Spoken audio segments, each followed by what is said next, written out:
And we're live. Hi everyone, it's Ash here from FPL Hints, back with another edition of FPL Hints Live. As always, we'll look at the game week that's gone, which in this case was almost 50 days ago, and we'll look at the game week ahead, which takes place later today. Thought it best to go in nice and early among the content creators with this deadline day stream on what will be this very busy Boxing Day, full of Premier League matches. As always, if you can comment, like, share, or subscribe, that would be greatly appreciated. And I'm more than happy to answer any questions at the end. So, without further ado, let's get started. So, have to go in straight into it. There's no hiding behind this one. With my score from game week 16, terrible game week, rank of 6.6 million, scored below the average, also took a -4 as well. And just a quick sound test as well for anyone in the chat. If you can hear me, just let me know that you can. Fantastic. So, yeah, look, can't sugarcoat it. 6.6 million, below the average, hit failed. And yeah, the World Cup break came at a perfect time for me because my rank just got progressively worse and worse. I went from like 350k to like 660k in the space of 2 or 3 game weeks. So from my side, it was just great. Others who've had the momentum and who are flying high, that's never a good thing because then it's for them, they have to just start all over again. And in some ways, the best way I can describe it is like this break was like the safety car coming out in Formula One, how everyone was like all over the track. We've had the break, now we're all back in formation. The template will become unified once again. So I, you know, I feel the only beneficiaries are those that had a bad end to part one of the FPL season. So look, in this case, I had Guaita in goal, who, yeah, against Nottingham Forest couldn't keep a clean sheet, and Forest couldn't hit a barn door until recently. Totally forgot that I had Luke Shaw in my team, and obviously Cancelo hasn't been doing much at all. And of course, the shock loss against Brentford um, was something that City weren't expecting. Castagna has been very steady in my team since I bought him on the wild card with the double-digit hauls and the clean sheets. Very grateful. Can't complain with him there. As for the midfield, yeah, totally forgot that I had De Bruyne in my team. Didn't do much. And then there was Billing and Saka, who unfortunately didn't do much before the World Cup either. And of course, Martinelli, who's been ever consistent with, a few points here and there. I believe he chipped in with an assist against Wolves, but he's really struggled for goals since the early part of the season. So I'd hope that he can get up and running once the Premier League restarts. And then, yeah, coming on to the strike force, I had Martial as a 1 week punt, which failed. I believe United played Fulham, yep, and it was a narrow 2-1 win, but nothing for him, unfortunately. Haaland seemed to be the obvious captain choice at home to Brentford. He blanked. And then, yeah, Kane against Leeds chipped in with 11 points, but didn't count for much, unfortunately. And then, yeah, annoyingly, had Ward on the bench, 11 points, which has been problematic because with the double Leicester combination that I've had in my team since the wild card, I don't think I've actually trusted double Leicester defense apart from maybe one game week. But there's been so many game weeks where I've got Ward sitting on the bench with a double-digit haul, which hasn't helped. And then you've got like Guaita or someone else who then blank, and then it's just not great. And of course, Ward is very high owned as well. I had a situation on my wild card where I could have gone for Ward as my goalkeeper, and then um, Leicester's backup goalkeeper as my backup goalkeeper. If that makes sense. Just trying to remember who it is now. Who's their backup goalkeeper? It's completely. Let me just get it back. I'm going to have to look, just refresh my mind for a moment. The 3.9 goalkeeper. Why is his name um, Iverson? Sorry. So yeah, I could have gone with that combination, and if I had, I would have been far more better off with points um, in between the wild card and the end of the first part. And then yeah, the bench, Gomez. Don't know why I have him. Yehi, and then of course Andreas, the perennial sub one. So it wasn't a great end at all. And then yeah, just to contextualize what I was saying as well. If I can just get it up, my game week history up. Just get it here. Give me one moment.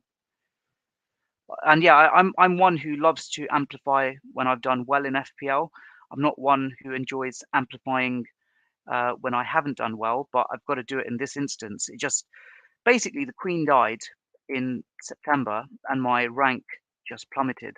To be honest with you, that's literally what happened. Look, game week 5, 109k, then effectively 157, 156k, and then from this point onwards, I sold. Who's that Arsenal defender?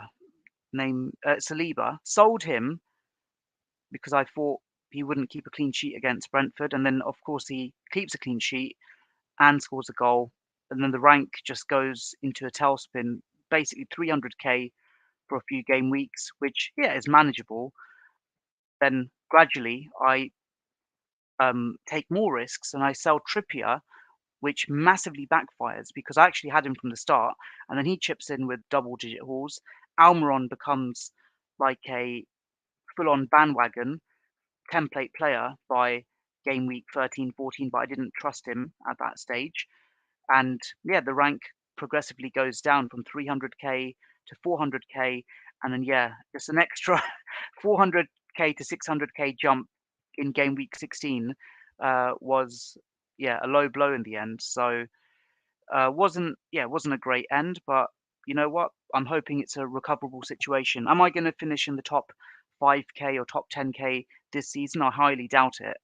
From where I am ranked right now, if I can somehow finish top 100k, that'll be a bonus, and that is my focus right now. I've got all my chips, and top 100k is what my focus is. I'm not going to look beyond that. Anything beyond 100k is a bonus, but really I've got to salvage this situation, avoid getting more red arrows, and really just make sure that I get lucky as well at the same time. Just seemed, just going back to the start of the season, it almost worked like clockwork. It almost went like my previous 2 seasons where I went very template and safe picks, very few differentials, and that pretty much worked. But then literally it comes down to that one transfer that you make, which can backfire, especially if it's a template player. But look, it is what it is, and yeah, maybe I have to be a bit less boring, which is never a bad thing when it comes to life in FPL, I guess. So that's where I'm at the moment, and I've also shared for those that haven't seen them. Although I've not done a live stream since November, I have been sharing my first draft as well as my updated draft over the past um, 11, 12 days. So I'm happy to, well, if you want to see where my thinking is or where my thinking was at, feel free to check out those drafts in my YouTube videos area. But other than that, if I just flip my screen, just give me one moment. So yeah, look, let's just get straight into game week 17. I don't want to dwell any further on game week 16. It's done. It was a long time ago. In my case, it was a write-off. So yeah, no more dwelling on it. So yeah, before I preview game week 17, I'm gonna just share my captaincy poll. It's something that I was really invested in at the start of the season, but gradually when it became obvious over time that Haaland was the EO captain, I then decided, you know what, as much as I enjoyed making those videos, it just got to a point where the answer was always the same. So I still do the captaincy poll, and I think straight after England got knocked out of the World Cup, I ran a very short poll. And look, in terms of captaincy, just gonna just flip my screen here. there's literally only one option. I've seen some people like murmur on um, like Twitter that, oh, person X is an option, person Y is an option. Like even on this short poll that you can see on screen there, like Haaland is the EO captain, like 9 times out of 10. It's not just, the bigger polls as well. People have put out there with thousands of votes. It is that sort of distance, 9 times out of 10, people are going to favour him against Leeds. And obviously, Leeds, his dad used to play for them as well. Not sure if that element's going to make any difference. I doubt it. Mohamed Salah against Aston Villa, against a Villa team that won't have Martinez, he's going to be a massive differential captain. So I feel that whilst everyone will gravitate towards Haaland, there's a massive opportunity in this Liverpool match with Villa. And Darwin obviously seems like a viable pick as well in that Liverpool team. So I totally get if people want to take an upside chance and put the captaincy on Salah in this fixture, seems perfectly logical. He will be a differential captain by a wide distance. So makes sense. So yeah, the poll is lopsided. Haaland's EO will be well over 160, 170% across multiple rank tiers. And I also think that with Mohamed Salah, because he doesn't have, to my knowledge, an upcoming double game week, and De Bruyne does, I feel that Salah's EO during this period would be significantly less had this Villa fixture without Martinez uh, not existed. So he is really a truly differential captain. I've got no doubt that some will take a risk against Salah. My video, which I did a couple of days back, talks about the options with Salah, without Salah, and also with Salah and De Bruyne and Haaland and Darwin. You can have them all, but then it will kind of mess your team up a little bit. So I think there's a real upside opportunity there. Would I captain Mohamed Salah against Aston Villa? Not going to totally rule it out, but I just feel that Pep seems like a wounded animal at the moment, especially after the loss against Brentford. So you'd think that they'd hit the ground running, especially in that Leeds match. So yeah, who knows? I can see like Haaland and Salah scoring the exact same amount of FPL points in their respective games. So it almost seems as if you're not taking a risk by going Salah over Haaland. But the danger is, and I trust me, if there's anyone who has form when it comes to making disastrous choices on captaincy on Boxing Day, it's me when I captained Olivier Giroud on Boxing Day 2014 and what that did to me and what that did to my game week rank.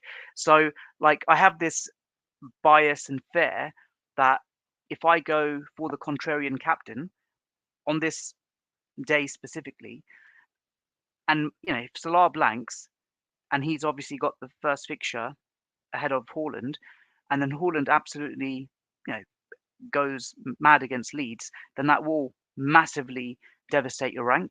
So really, whilst the upside opportunities are there for Salah against Villa, just keep in mind that if he blanks and Haaland bangs, your rank will get decimated. Simple as that. And the question is it worth the risk for you to, to do that? And who knows? So that's a question I feel that many will be afraid to reveal beforehand, or many will go safe. I feel that like I track many FPL personalities, legends, and content creators, and I can categorically say from the list of 80 to 100 that I track, the vast majority, I can just tell you now, they will captain Haaland because it's a safe pick, and it's the pick where they know that it can't go catastrophically wrong because everyone's going to captain him. But everyone's in a different boat. We all play this game for different reasons. I'm not here to tell you who to captain. I'm simply informing you what the consequences will be on the different scenarios at hand, really. So just keep that in mind. But yeah, Salah is not a ridiculous pick, but it's just the fact that if he blanks, it's going to wreck your Boxing Day. You just know that the moment if he was to blank, Haaland will bang. It's just that's the laws of FPL gravity, isn't it? That these situations happen. It's not as if Salah will blank and Haaland will get a red card. It will always be the absolute worst case scenario for the Salah captainer. So yeah, just keep that in mind, really. Um, I'm going to move on to previewing the games now, but I'll also I don't want to go too much into my draft mindset right now. I'm happy to be more on the Q&A side of things to answer your questions and where your mindset is at with respect to captaincy and the drafts. And I'll probably touch upon it a little bit, but I feel that for me right now, where my head's at, without giving too much away, I feel that I need balance in terms of spreading funds across the pitch and also having a significant amount of double game week players from the get go. Of course, the double game weeks don't kick in until what game week 20, if I'm not mistaken. But I want to just be in a situation where I can go for some of these very plum matches that come up as early as Boxing Day. So you look at like Liverpool, there are two assets I think a lot of us are going to have from the Liverpool lineup. City, I think we're all going to go triple because of the double game week, and United, with the generous 3 games that they have during this festive period, I've got no doubt that many will have at least one United attacking asset in their team as well. So yeah, that's worth factoring in. So getting my preview up now for game week 17 and the matches at hand. Just give me one moment. Just make sure. There we go. So just do a quick switch over now.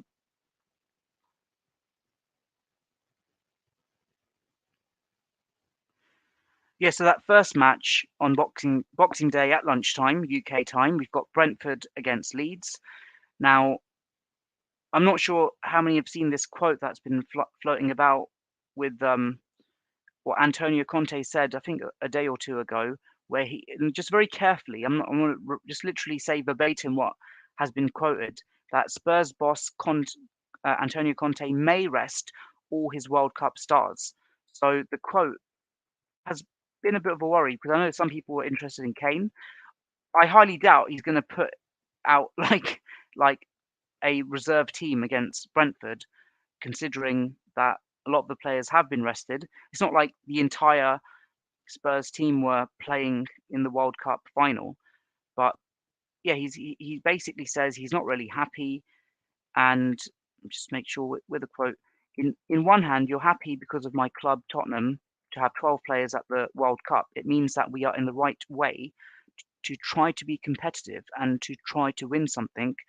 But it is normal that when you have so many players play a tournament like this, especially during the season, that now it is not easy because the physical condition is not at the top. It is impossible to give them a lot of rest. And for sure, with the players that didn't play the World Cup and we worked for 4 weeks, now they are in great physical condition. So the ones that didn't go, he's happy with them. And sorry, there's a long quote. For this reason, I think I have to make the best decision for the game against Brentford.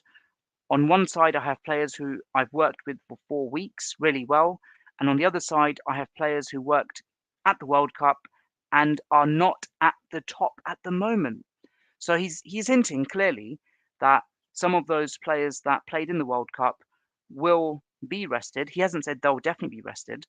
I've got no doubt a lot of them will.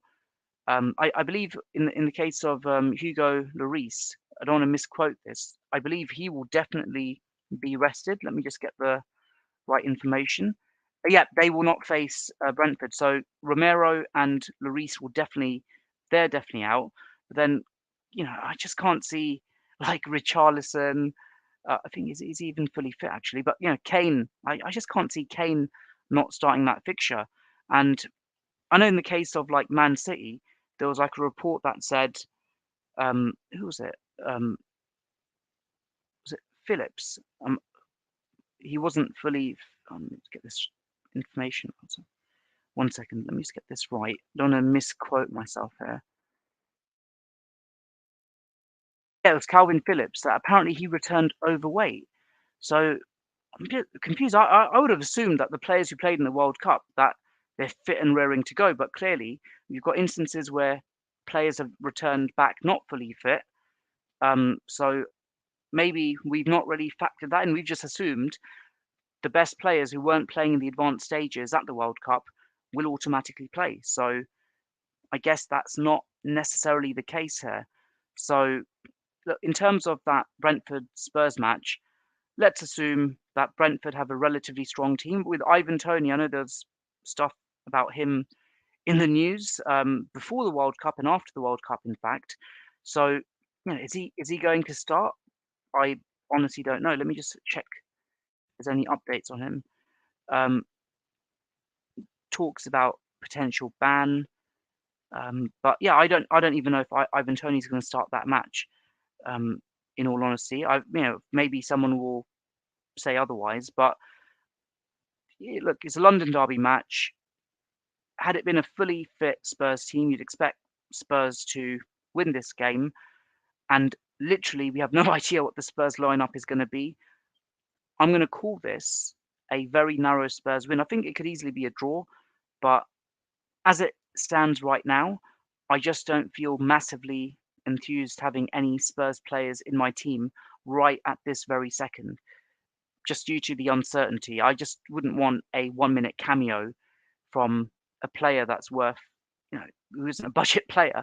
So even if they could win this match, which they're more than capable of, just I'd want to avoid Spurs, especially when you've got players who are similarly priced and they've got like a definite double game week coming up. So yeah, for me, I know that some have said on Twitter that they're considering Kane, but I'm gonna avoid him and the Spurs lot for the time being. Coming on to Palace against Fulham. So I believe Mitrovic is a yellow card away from a one-match ban, and I believe there's a cut-off coming up as well. So there is that. And also, I believe he was yellow flagged in the game. I'm not sure what the injury reason was. So I know that Mitrovic, because of the double game week, a lot will gravitate towards him. But there is that fear that if he blanks against Palace, gets a yellow card, it's not, or it's just not going to help his cause, or he may not even start, may not get 4 minutes, or the nightmare scenario he blanks against Palace because he gets a cameo appearance, and then literally gets the yellow card just before the double game week would be a bit of a nightmare. So that he actually misses a double game week game. I think that Palace at home are a very different entity to Palace on the road, just in terms of the fans and the atmosphere there. I think that will be a very entertaining match. I'm going to call it a draw, though. I feel that, like, if even without Mitrovic, I feel Fulham can be a challenge for Palace. Am I going to call it a draw? I've called it a draw now. It's too late. I was going to say narrow Palace win, but yeah, it's going to be a very feisty affair, and it could be goals galore there. In terms of a draft player, would I get Zaha in my squad? I've seen people have him on their on my timeline, but it could be an option. But yeah, with my double game week hat on, it's only Pereira and Mitrovic I'd consider really from from this match. But yeah, Guaita, obviously he was in my squad before the World Cup, and let's just say I'm not really enthused with keeping him. But who knows? My mind might change. Um, so coming on to Everton against Wolves. So we've got two teams here who've had a very challenging start to the season for different reasons. And in the case of Wolves, especially, it's just not been the same. It's not the Wolves that we've expected from seasons gone by. And of course, they're bottom of the table. Can they turn a corner? Who knows? As for Everton, they're not doing much better themselves. They're just above the relegation zone, if I'm not mistaken. I feel Everton will have just enough to beat Wolves here. And, I have no idea what Wolves are going to do to get out of this tailspin, unfortunately. But even a match like this, is a crucial. It's a must not lose for them. But if they are gonna lose this sort of match, then what matches are they going to win on the road? So yeah, narrow Everton win there. Coming on to Leicester against Newcastle. At one point, my draft was heavily invested with players from these teams. I think I had like 5 players at one point for this fixture, which would have been a bit of a nightmare when it comes to benching players and whatnot. But yeah, I know Leicester sort of turned a corner. They were like bottom game week 8, and they're now what 13th in the league. So they've done remarkably well. But I feel that the momentum that Newcastle have generated this season to be third at Christmas time has been truly remarkable. Now, the key thing here is that are Newcastle able to maintain that momentum during this festive period and beyond? And if they are, then they're serious not title contenders, sorry, Champions League spot contenders, because I think the gap between them and United, who are in fifth, is it 4 points? So, that's catchable for United. And Liverpool, goodness me, they're like 8 points away from Newcastle. No doubt they're going to make up lost ground as well. So for Newcastle, we're in a position now where just can't afford any slip ups and complacency. And those that know Newcastle's history in the Premier League, unfortunately, this time of the year seems to be when the wheels gradually fall off. So I really hope that the momentum can be maintained. But in this match, I'm going to call it a narrow Newcastle win. I feel that just the overall quality, that there might just be enough there to beat Leicester. Maddison, if he is fully fit, which I don't know what the actual status is at the moment, that could obviously be a decisive factor in this match. But I think Newcastle will have enough to win here. So yeah, narrow win. Not to say Leicester will struggle, but yeah, it'll be a narrow win. Coming on to Southampton against Brighton. Of course, we've got Brighton with McAllister, the World Cup winner, who played a key role in securing the World Cup for Argentina during December. So, I'm not even sure how long Brighton can hold him on for. But he's really, to be fair, he showed his class for Brighton this season, even the season before as well. So, fair play to him with that World Cup winners medal. Yeah, Southampton also, like Wolves, they're struggling at the bottom of the table. Brighton have all this momentum, and it's ironic that when Potter left Brighton, there was this fear that all that momentum, early momentum that Brighton had, it would just collapse. And remarkably, they're up still flying high. They're up in 7th. I'm going to call this a narrow Brighton win. McAllister may not even play in this match, but I think that the quality of players that Brighton do have, they should be able to edge this comfortably. So coming on to Aston Villa against Liverpool, another World Cup winner in the form of Emi Martinez, who remarkably in the last 10 years, he's gone from Oxford, Rotherham, Reading, to winning the Copa America, to winning the World Cup. And obviously he won't be playing in this match, I believe, due to the World Cup celebrations that Argentina have been partaking in, and rightly so for him.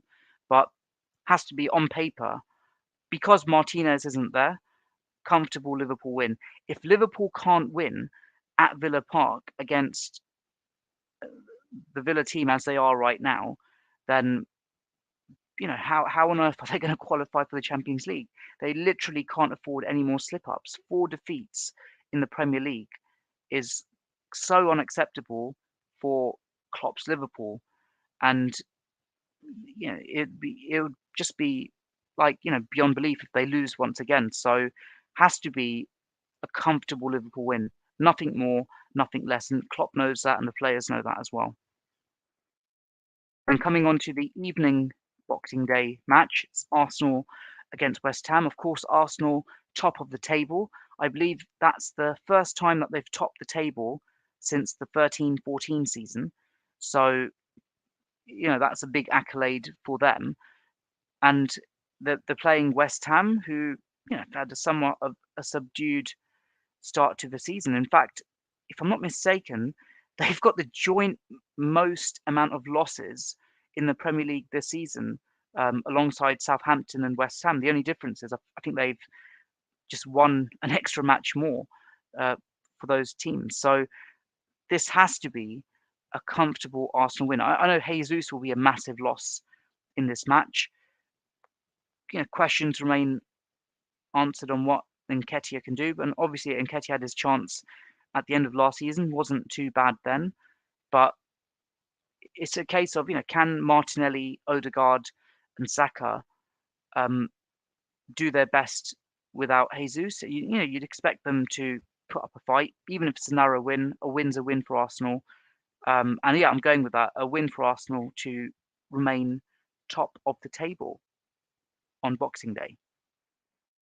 And then coming on to the Tuesday matches, we've got Chelsea against Bournemouth. Mentioned about Potter and how things haven't been going fantastically for him after his switch from Brighton to Chelsea. This sort of match against Bournemouth, who again had the early struggles in the league, and like Leicester, they've gradually worked their way up. Chelsea have to win this sort of match. Now the question is Reece James going to be fully fit? Is he going to start this match? And is he going to get 60 minutes as well? Well, what 60? Is he going to get more than half a match, just from an FPL perspective? And that, I think that would be consideration for many. Of course, they've got the double game week coming up, which includes, I think, Leicester and City away, which will be problematic. But has to be a Chelsea win. If Potter can't win against Bournemouth at home, and if he struggles in these festive matches, he could be sacked by New Year's Day. So has to be a Chelsea win. Again, going on form, going on logic, going on where just going on probabilities, has to be a Chelsea win. And then lastly, for the Tuesday matches, it's United against Forest. Rashford had a very amazing World Cup. And obviously, this is a very different Manchester United team now without Ronaldo, with his sensational exit from the World Cup. Sensational exit from Old Trafford during the World Cup. So yeah, let's be honest, for those who are have watched United since he joined on his return, it's not been the same United team. In fact, United were flying high before he joined, and they didn't really even need him. And maybe, just maybe, that without his presence in the squad, that they can just unleash themselves again. And obviously, they've got a new manager now with Ten Hag, as opposed to Solskjaer when he joined. That they've got to really win these sorts of matches, and you'd expect them to with the form that they had before the World Cup. So that's a comfortable United win at Old Trafford. And who the key thing here is who's going to be the starring player. Will it be Martial? Will it be Fernandes? Will it be Rashford? Will it be someone else? So I think that'll be an interesting watch for many who are looking to get a United attacker and are too afraid to get one on their unlimited transfer drafts. And then lastly, the Wednesday match, which is Leeds against Man City. So I think people assumed it was a given that City would smash Brentford at the Etihad in game week 16, and obviously that didn't go to plan. And we can't just assume that they're just going to rock up at Ellen Road and just smash Leeds, even though that's where the thinking will be, and that's what logic would say as well, especially for Pep. It's a must-win, clearly, for Pep and his team. But Leeds aren't going to just push over in this fixture. So yeah, it's a comfortable win for City on paper. Can City keep a clean sheet against Leeds? Who knows? But for many, it'll be interesting to see Will Foden get benched, because that's going to be a massive problem for those that have gone triple City in the double game week. Of course, many will have Cancelo, many will have Haaland, and then the case is, are they going to go full premium in the midfield bracket with Haaland, or are they going to get Foden? And you feel that, sorry, are they going to go full premium with De Bruyne, or are they going to risk it and go Foden? And of course, there's so much upside when it comes to Foden, but then if he's getting cameo appearances, then it's not going to do like much good. And of course, there's other players in his price bracket that offer so much more value who don't play for City. So it's almost like a wasted spot. But I also see it as an opportunity that this is a good chance if you were to get Foden in, that you could try him out, see if he's getting these starts, if he's getting any game time in these fixtures. And if it's obvious that he hasn't been or he's lacking form, then you could switch him out for like some other player and then take the risk just for the double game week and get De Bruyne for Salah potentially. Who knows? But yeah, look, comfortable City win, and it's a question of which combination is it going to be that's going to get the goals and assists. So yeah, it'll be an interesting one. But yeah, it has to be a comfortable City win there. Right, and I think that's it for our matches for game week 17. So lastly, I'll come on to actually, yeah, I mentioned I'll touch upon my drafts as well. So my first draft was very rough. I didn't really um, give it too much thought. It was just, England crashed out of the World Cup. Didn't really think about the double game weeks. So I just, put a few things together. And my team and my thinking has evolved a lot from that initial first draft. I believe I had Maddison in my draft, Castagna, and many other players who I may not consider in subsequent drafts. But ultimately, like I've said, for me, it's about balance. That, yeah, you can get a team with De Bruyne, Darwin, Haaland, Salah. Yes, you can get those teams, but there's a massive risk, especially this time of year when there is this festive fixture rush. Rotation does happen, and also we've got hints from some Premier League managers that some players might get rested. That you don't want to be in a situation where you've gone like for a fourmium or threemium, whatever you want to call it, and then it just massively backfires because you've got no one on the bench. So just keep that in mind, really. That is it really worth it? Is it worth going for some plucky differential who you think will save the day, but is a rotation risk? Is it worth it going for these big premium players, knowing that if they blank, like look at the Salah and De Bruyne combination, I highly doubt that either of them will blank in game week 17. But in the event that they do, then you've got a lot of money tied up in these two players that have blanked, and it could be very problematic. So just keep that in mind as well. In terms of where my draft's at right now, without giving away too much, I've kind of hinted on Twitter that I feel that like Greenwood and Bueno will be used by a lot of FPL managers because they are enablers and they unlock funds inevitably as well. So yeah, make of that what you will. But the team draft that I have at the moment, I feel that I've got at least 3 reasonable defenders.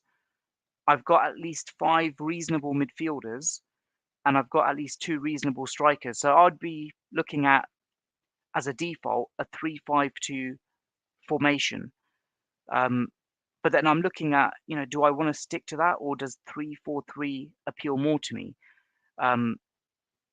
So it's, that's where my thinking is at the moment. But then there are certain sacrifices I would have to make if I want to go for the players that I've considered, that I've mentioned in my drafts as well.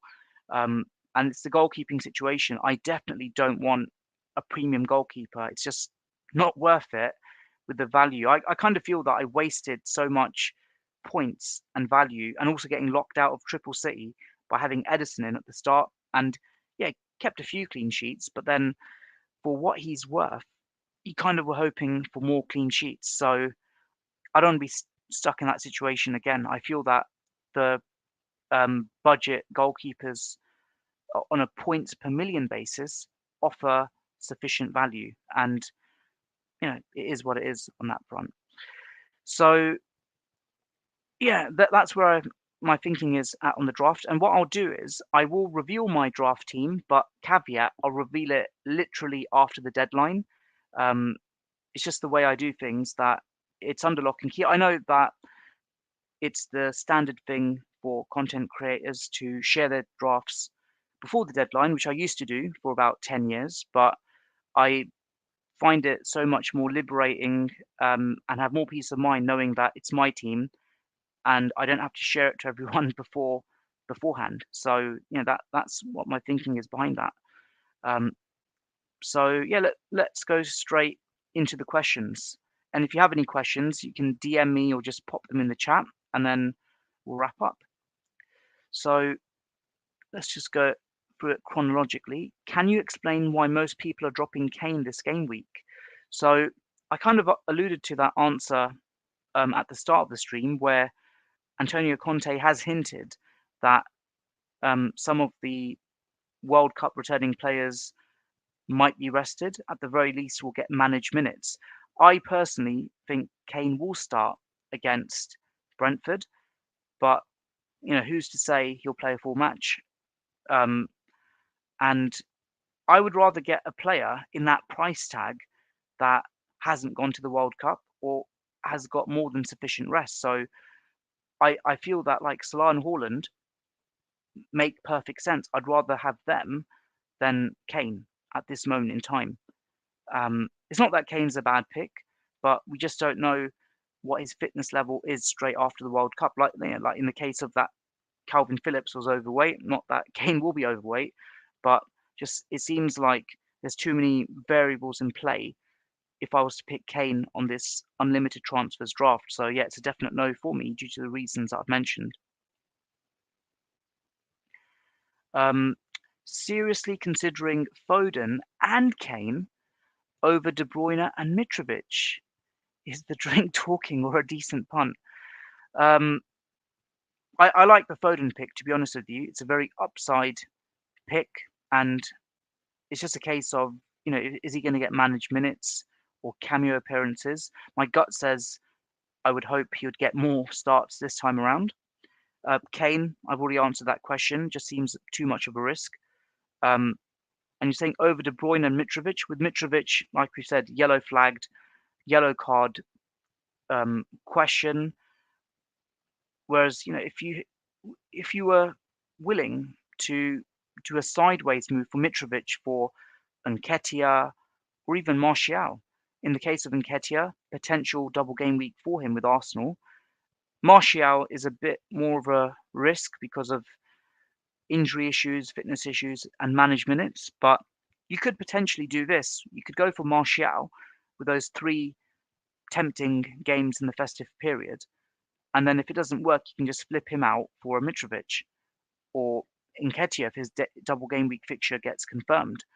As for De Bruyne, I think that he seems like a logical pick. If you're able to get De Bruyne in without having a lopsided team, like I would personally favour that. But yeah, I Foden and Kane over De Bruyne and Mitrovic, reluctantly not. I do like the Foden shout, but yeah, I couldn't say Kane. So next one, thoughts on Kulusevski for Spurs. So yeah, he's been an interesting one. Obviously, he had an injury at the start. Oh, started at the start. Then he got injured, managed minutes, and I honestly don't know what the situation is with him at the moment. Like, I think he got a start in the final game before the World Cup. Then prior to that, because of the injury issues that he had. He wasn't starting any matches. I think a lot of people are like, giving him a shout out because of the World Cup players that will be rested. Yeah, I think there's a good chance he'll start um, like in this festive period. And I know that people are eyeing up double game week 20 for Spurs, but then that double game week 20 it involves Arsenal at home and Man City away. And if you're just getting him for that double game week, is it really worth it? And I'm I'm not so sure. And then also like, talking of double game weeks and Manchester City, like, Chelsea, I know they've got a good run of games, but if you're just getting a Chelsea player um, for their double game week, well, they've got City at home, so that's somewhat problematic as well. I'm not getting Chelsea players just for the double game week. I just like their run of games. If I was to get one or two, perhaps, um, but I do worry that under Graham Potter, they have struggled for form. So I'd need to really justify picking more than one Chelsea player. But yeah, look, Kulusevski, I'm not massively. He's not been in any of my drafts, to be honest with you. Um, but I see the logic in why you'd potentially consider him. Is it worth going with a United triple up? Rashford, Martial, and Bruno. So I literally said that a few moments ago that, without Ronaldo, I think all three of them could play leading roles.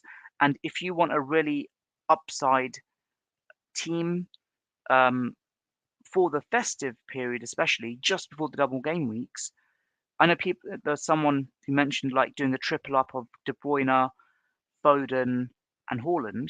I feel that this United triple up in the short term could make more sense because it's cheaper. So I see logic to it. Um, and I've had a draft. I won't lie to you. I've had a draft with Rashford and Martial. But if I was to get Bruno in, I'd have to get rid of Salah or a Darwin, and certainly there'll be no room for De Bruyne. So ultimately, in my team, I'd have to remove Salah for Bruno, which I'm not prepared to do. I think two's enough. In all honesty, Rashford and Martial, perhaps. But I've got no doubt that Bruno will play a starring role now that Ronaldo has left Old Trafford. So, yep. So another one on Martial. Martial over Kane for game week 17, 18, and 19. 100%. I think it's definitely worth a punt. And I say that as a former Martial owner. I literally had him as a 1 week punt against Fulham in game week 16. It didn't work, but I think he's unlucky not to score. But if he's their first choice pick up top, and provided that he is fully fit, he's definitely worth considering over Kane. Maddison out. Yeah, I think because of the double game weeks, there are other players that come into the fore. And I don't want to hype up Mason Mount, but automatically Mason Mount becomes an option.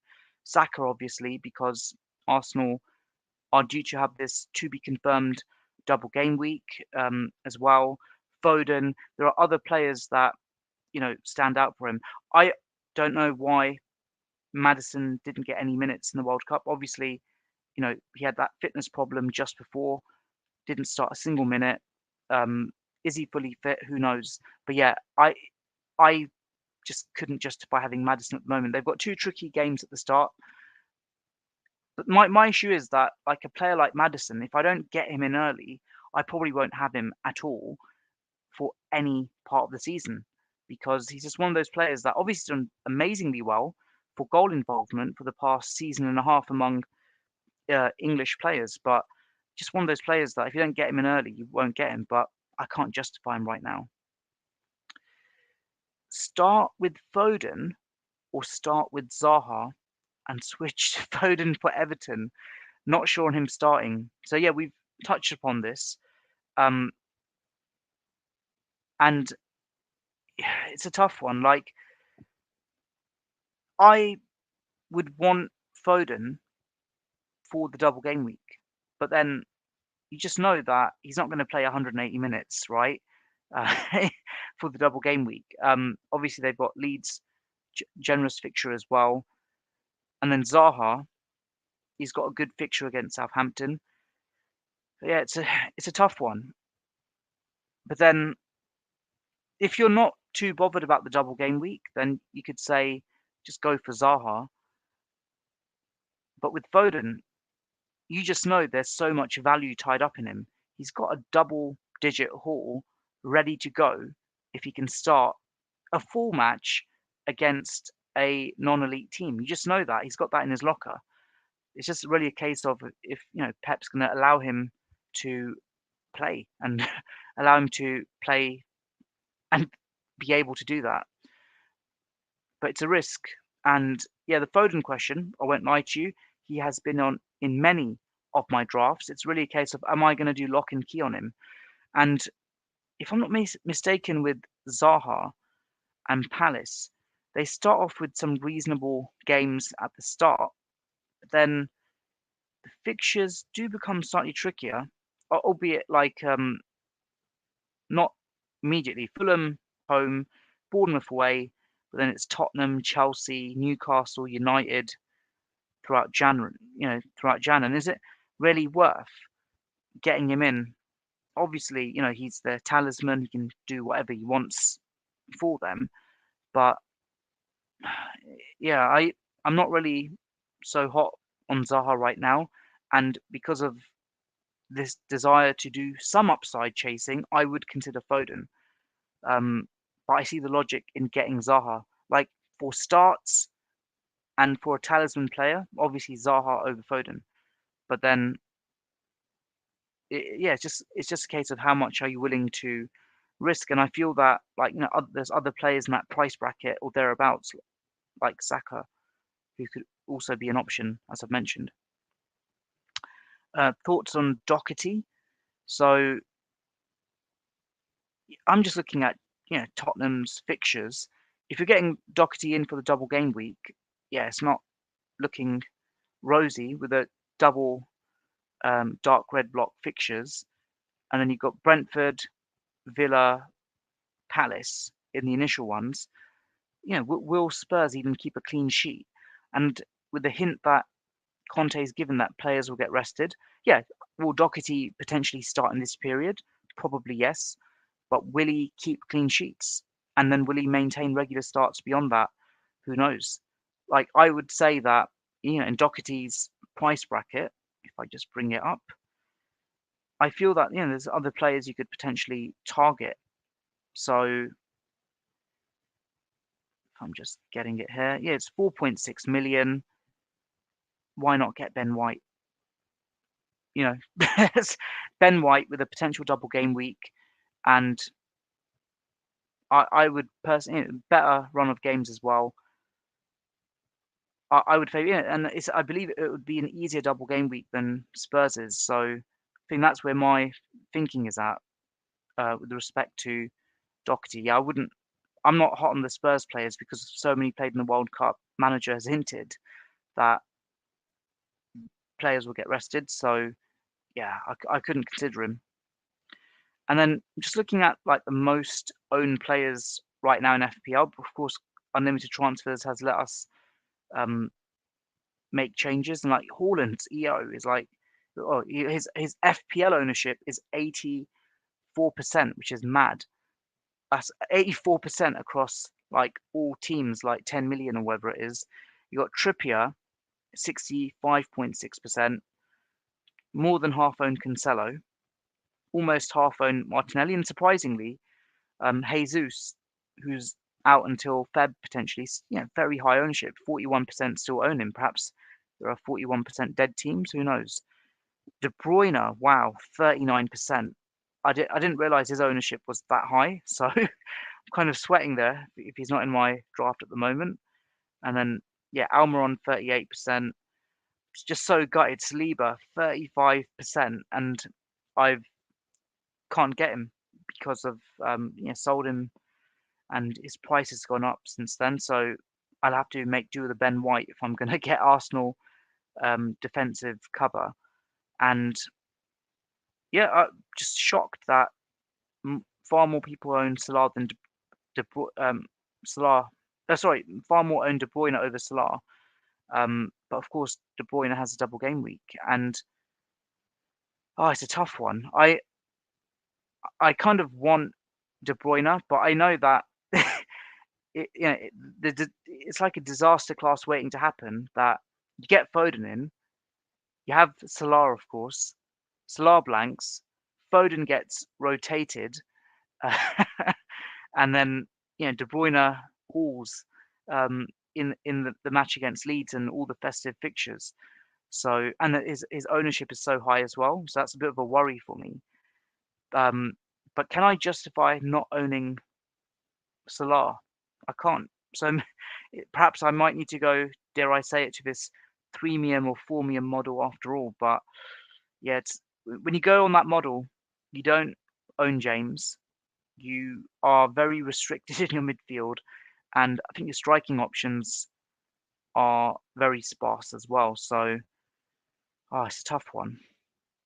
Right, start with White, who allows me to have a Stupinan on the bench or Gabriel and Patterson on the bench.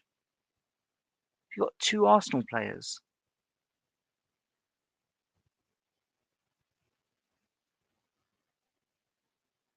Hmm. Just read that question. Start with White, Stupinan, Gabriel, A or B. Oh, okay. I would say it's a yeah. I think it's a 50-50 really. Like both options could potentially work. Um, yeah, Gabriel obviously has more of a goal threat, you could argue, as opposed to Ben White. But Gabriel, I believe, costs slightly more as well. Um, it's stupid, and I know some people like were going for him in the early part of the season as well, but no interest there. I think it's a bit of a rotation risk. Um, yeah, it's a 50-50. I would like if you really want me to make a call on it, I'd say Ben White because he's cheaper, so that you can unlock funds really. Um, but yeah, that's a really tough one to decipher there. Um, I'll probably take one or two more questions, but before I do, if you're able to like, comment, share, and subscribe, I would greatly appreciate that. Help me beat the YouTube algorithm. Not very good at that, unfortunately. So yeah, just final question, just going on here. Should I captain De Bruyne? I've got Haaland in the team as well. Yeah, and to be fair, I did say that like Salah could be a potential option, but I feel that clearly, if you've got Haaland and De Bruyne, you'd captain Haaland, right?